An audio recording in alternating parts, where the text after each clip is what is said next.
pukul 6 waktu Indonesia Tengah. Inilah Radio Republik Indonesia Bau-Bau dengan Warta Kipton, berita seputar Kepulauan Buton. Ini tadi cuaca juga bagus sebenarnya, tapi alun. Kecepatan angin juga normal, semua normal, tapi kondisi alun sehingga kapal itu langsung goyang. Gitu. Tidak ada korban jiwa tadi? Nggak ada.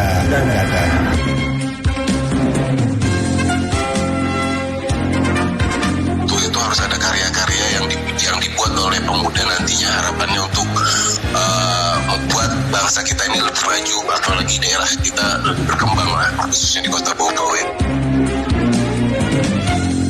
Selamat pagi dari kawasan Bukit Waluyo Indah, kami sampaikan pokok-pokok berita. Kami hadirkan di ruang dengar Anda seputar akibat gelombang tinggi mobil truk pengangkut air mineral terbaring di atas kapal feri dalam pelayarannya dari Bau-Bau menuju Pelabuhan Wara, dan Sheryl Anavita yang konten kreator YouTube media sosial dan milenial influencer akan hadiri seminar nasional kepemudaan BEM UM Buton. Inilah Warta Kipton pagi selengkapnya. Hari ini pendengar, untuk kebersamaan kita di Kamis 2 Maret 2022.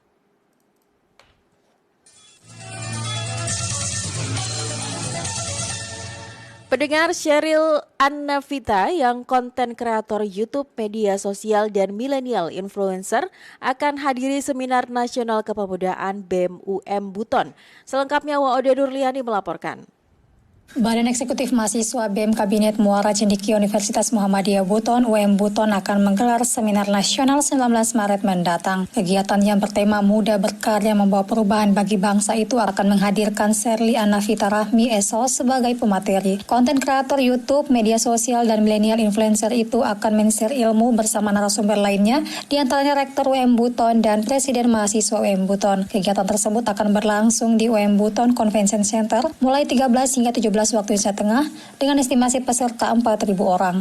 Ketua Panitia Kegiatan Jumaidin mengungkapkan, seminar nasional kepemudaan ini merupakan bentuk kepedulian untuk menambah wawasan bagi para pemuda-pemudi terkhusus Kota Bau-Bau dan juga sebagai sarana meningkatkan awareness pergaulan bebas yang sedang marak terjadi. Generasi muda ini memiliki peran yang sentral untuk pembangunan daerah maupun bangsa. Untuk itu harus ada karya-karya yang dibuat oleh pemuda nantinya, harapannya untuk membuat bangsa kita ini lebih maju, apalagi daerah kita lebih berkembang lah, khususnya di Kota Bau-Bau ini. Lanjut Jumaidin, setiap peserta yang ingin mengikuti kegiatan dapat memperoleh tiket di Aula Kampus UM Buton Gedung B, Jalan Betuambari, senilai Rp35.000. Ia menuturkan, seminar nasional ini bertujuan sebagai sarana edukasi bagi para pemuda-pemudi dengan harapan memiliki peran aktif dalam mengembangkan kepedulian terhadap lingkungan hidup, berperan mengkritisi suatu tindakan yang tidak sesuai dengan idealisme dan norma yang berlaku. Sheryl Anavita sendiri merupakan lulusan jurusan Hubungan Internasional Universitas Paramadina Jakarta pada 2016 silam. Wanita kelahiran Aceh 12 September 1992 tersebut melanjutkan pendidikannya di Fakultas Hukum dan Bisnis Swissburn University, Melbourne, Australia. Ia menjadi sorotan pemberitaan setelah penampilannya di acara Indonesia Lovers Club, stasiun televisi nasional, dengan mengkritisi rencana Presiden Joko Widodo mengenai pemindahan ibu kota ke Pulau Kalimantan. Waode Nurliani, reporter Bau-Bau, melaporkan. Akibat gelombang tinggi, mobil truk pengangkut air mineral terbaring di atas kapal feri dalam pelayarannya dari Bau-Bau menuju ke Pelabuhan Wara. Mengenai hal itu, Harul Mulku melaporkan. Ini tadi cuaca juga bagus sebenarnya, tapi alun. Kecepatan angin juga normal, semua normal, tapi kondisi alun sehingga kapal itu langsung goyang. Gitu. Sebuah mobil truk berukuran sedang bermuatan air mineral kemasan terbaring di atas kapal feri KMP Pulau Rubia dalam pelayaran dari Pelabuhan Bau-Bau menuju Pelabuhan Wara. General Manager PT ASDP Cabang Bau-Bau Rudi Hasmudi kepada RRI Rabu menjelaskan, KMP Pulau Rubia tersebut berangkat dari Pelabuhan Bau-Bau pada pukul 9 pagi dengan kondisi cuaca normal dan tidak ada peringatan cuaca ekstrim. Namun setelah 20 menit bertolak dari Pelabuhan Bau-Bau, terjadi alun atau gelombang besar setinggi 1,5 hingga 2 meter yang disertai dengan angin kencang dan menghantam kapal. Mobil dengan nomor polisi DD8311RI bermuatan sekira 8 ton itu pun terbaring ke sisi kiri dan muatannya berhamburan di lantai. Ini tadi cuaca juga bagus sebenarnya, tapi alun. Kecepatan angin juga normal, semua normal, tapi kondisi alun sehingga kapal itu langsung goyang. Gitu. Tidak ada korban jiwa tadi? Nggak ada. Sementara itu, Korsatpel Zona 5, Balai Pengelola Transportasi Darat Wilayah 18 Sultra, Supardin Karim, melalui pengadministrasian kedatangan dan pemberangkatan kapal, Yosi Rizky mengatakan, pemuatan kendaraan di dalam kapal, berat muatan mobil, stabilitas, dan penataan ruang sudah sesuai SOP. Namun di tengah pelayaran terjadi hujan yang cukup lebat, sehingga terjadi perubahan arah dan kecepatan angin yang membuat kapal bergoyang. Yang pasti ketika kapal ini sudah bertolak dari Pelabuhan Baru Bau-Bau ke Wara, itu stabilitas di atas kapal, klinometer namanya, itu sudah stabil di titik 0 seperti itu. Kapal kami beri surat izin berlayar. Dan tadi karena ada cuaca yang tiba-tiba berubah, ya kita kan tidak tahu, namanya kan force major gitu kan. Karena force major kita ya tidak bisa lah kita menghindari. Akan tetapi kalau ketika namanya kelalaian, itu bisa kita minimalisir seperti itu. Karena seperti SOP, klinometer stabil, pemuatan juga sesuai dengan SOP, itu sudah sesuai dengan ketentuan yang berlaku.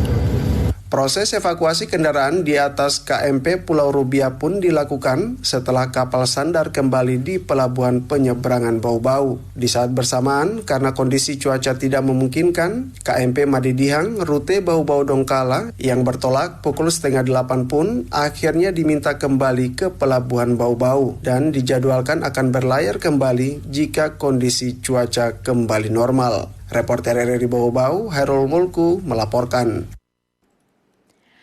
3 perpustakaan kelurahan di Kota Bau-Bau terpilih mengikuti program perpustakaan berbasis inklusi sosial yang merupakan program dari Perpustakaan Nasional. Selengkapnya Afriansyah melaporkan.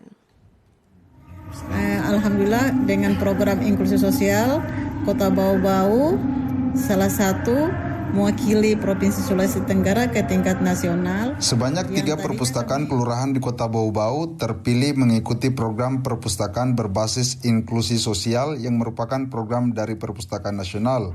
Kepala Dinas Perpustakaan dan Kearsipan Kota Bau-Bau, Asma Hani mengatakan, 3 perpustakaan itu yakni Perpustakaan Kelurahan Palabusa, Lakalogou, dan Kelurahan Waliabuku. Saat ini kata Asmahani, para pengelola perpustakaan tersebut didampingi Sekretaris Dinas Perpustakaan dan Kearsipan Bau-Bau, sementara berada di Jakarta mengikuti kegiatan dan akan mendapat bantuan program berbasis inklusi sosial. Alhamdulillah dengan program inklusi sosial, Kota Bau-Bau salah satu mewakili Provinsi Sulawesi Tenggara ke tingkat nasional, yang tadinya kami meminta di pusat untuk 5 kelurahan, tapi yang akomodir 3 kelurahan, yaitu Kelurahan Palabusa, Kelurahan Perpustakaan Lakologou, dengan Perpustakaan Kelurahan Waliabuku. Tadinya 5, tapi yang terakomodir setelah dapat surat kembali itu sisa 3. Kedepan kata Asmahani, pihaknya berupaya agar secara bertahap semua perpustakaan kelurahan di Bau-Bau bisa masuk dalam program perpustakaan berbasis inklusi sosial. Melalui program itu, kata Asmahani, setiap perpustakaan yang didorong menjadi perpustakaan berbasis inklusi sosial diberi bantuan sekira 100 juta rupiah lebih yang sebagian dalam bentuk peralatan dan insentif untuk pengelola perpustakaan. Jadi sebagian diberikan dalam bentuk fisik, mungkin itu laptop, buku-buku, dan printer. Selebihnya itu ada insentif khusus buat pengelola perpustakaan kelurahan. Itulah yang kita syukuri, alhamdulillah, dengan program yang luar biasa dari pusat ini, sehingga bisa menyentuh juga sampai di daerah kita, itu Kota Bau-Bau. Kepala Bidang Pengembangan Perpustakaan Dinas Perpustakaan dan Kearsipan Bau-Bau, Tegar Aryus Saputra menambahkan, syarat perpustakaan dipilih mengikuti program inklusi sosial adalah perpustakaan aktif dan programnya masih jalan dalam hal peningkatan sumber daya masyarakat. Tegar menjelaskan program perpustakaan inklusi sosial sendiri secara simpelnya adalah untuk meningkatkan kesejahteraan masyarakat yang ada di daerahnya. Perpustakaan yang berbasis inklusi sosial itu yang lagi diemban sama kami, kayak gitu. Jadi memang bukan hanya sekedar perpustakaan yang ditahu masyarakat bahwa kita hanya menyediakan buku, menunggu orang-orang datang membaca buku, tapi tidak. Sekarang perpustakaan itu sudah bisa hadir di masyarakat untuk bersama-sama meningkatkan taraf hidup dan kesejahteraan masyarakat, seperti itu. Reporter RRI Bau-Bau, Afriansa, melaporkan. Anda sedang mendengarkan Warta Kepton, berita seputar Kepulauan Buton.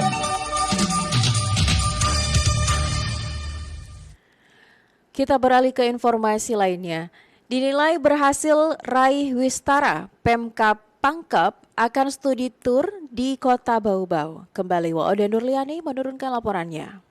Prestasi yang diraih Kota Bau-Bau selama 6 tahun terakhir pada penghargaan Kota Sehat atau Swastisaba secara beruntun memantik Kabupaten Pangkal Jene dan Kepulauan atau Pangkep Sulawesi Selatan tertarik untuk melaksanakan studi tiru di negeri Halifatul Kamis. Surat permohonan tersebut sebelumnya telah dilayangkan Pemda setempat 22 Februari lalu dan mendapat respon positif Pemkot Bau-Bau, utamanya Forum Kota Bau-Bau Sehat. Rencananya tim Kota Sehat Kabupaten Pangkep akan berkunjung pada 6 hingga 7 Maret 2023, namun masih menunggu penjadwalan pasti yang disepakati kedua daerah tersebut. Sekretaris Forum Bau-Bau Sehat Imran Kudus mengungkapkan telah menggelar rapat khusus bersama Pemkot Bau-Bau yang dikoordinir Bapeda, Dinas Kesehatan dan Forum Bau-Bau Sehat guna menyambut para tamu sekaligus penyiapan lokus kunjungan tim dari paket tersebut. Nah, itu yang paling pertama yang kita tunjukkan, karena itu juga akan menjadi salah satu lokus penilaian untuk penilaian Wistara gitu.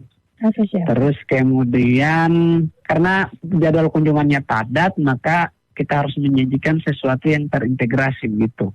Nah, di sana kan ada Pokdarwisnya, kelompok sadar wisatanya, terus ada Pokja Kelurahan Sehatnya juga. Lanjut Imran, beberapa kelurahan yang sempat juara tetap akan dipersiapkan, termasuk lokasi-lokasi yang unik dan terintegrasi yang tidak dimiliki daerah lain seperti wisata Benteng Mulyo yang sudah mendapat A2 50 besar nasional, termasuk Kamali Badia. Diketahui pemerintah Kota Bau-Bau mendapatkan predikat Kota Sehat dari Kementerian Dalam Negeri dan Kemenkes RI selama 6 tahun berturut-turut, dimulai dari pada tahun 2017, selanjutnya Swastisaba Wirda tahun 2019, dan meraih predikat Swastisaba Wistara 2021. Sementara tahun ini Pemkot Bau-Bau kembali berjuang mempertahankan Wistara 2023. Wade Nuliani, reporter Bau-Bau, melaporkan. Berita yang terakhir, Balai Pemasyarakatan Bapas Kelas 2 Bau-Bau kembali meluncurkan 2 aplikasi online, yakni aplikasi Susan atau Survei Kepuasan Pelayanan dan aplikasi Bapas Berani, Bapas Bersih Melayani. Aplikasi Susan digunakan sebagai wadah untuk menakar sejauh mana nilai kepuasan pengguna pelayanan atau pemangku kepentingan lainnya atas layanan yang diterima. Sedang aplikasi Bapas Berani sebagai wadah bagi publik yang hendak mengadu karena terdampak dengan masalah pelayanan Bapas Bau-Bau yang diduga menyimpang atau melakukan penyelewengan yang mengarah pada praktek pungli, pemerasan, menerima gratifikasi, KKN, dan atau penyimpangan sejenis lainnya. Kepala Bapas Bau-Bau Sri Mariani mengatakan, kedua aplikasi ini diharapkan mampu menjadi alat kontrol bagi unit kerja Bapas Bau-Bau untuk terus berbenah ke arah yang lebih baik dalam memberikan pelayanan. Kata Sri, dengan adanya aplikasi Susan yang dilakukan secara internal, maka nantinya informasi terkait masalah pelayanan Bapas Bau-Bau dapat diketahui lebih cepat untuk dipetakan dan segera direspon untuk melakukan upaya perbaikan sesuai ketersediaan sumber daya yang dimiliki. Berbeda dengan survei pelayanan, untuk layanan pengaduan sendiri, Bapas Bau-Bau telah memiliki beberapa media tempat pelaporan. Di antaranya, pengadu dapat memasukkan keluhan di kotak aduan yang tersedia di Bapas Bau-Bau atau melalui meja aduan di piket layanan. Akan tetapi, media ini kurang efektif karena butuh waktu lama dan biaya lebih karena pengadu harus datang langsung ke kantor Bapas Bau-Bau. Selain media tersebut, Pengadu juga dapat menyampaikan laporan secara daring melalui telepon seluler, namun cara ini juga dinilai masih memiliki kelemahan karena data dukung pelaporan tidak dapat diunggah dan diakses secara cepat. Dengan diluncurkannya kedua aplikasi ini, Kepala Bapas Bau Bau Sri Mariani berharap agar publik tidak perlu ragu melaporkan jika mengetahui terdapat penyimpangan pelayanan yang dilakukan oleh oknum pegawai Bapas, karena identitas pelapor dipastikan akan dijamin kerahasiaannya.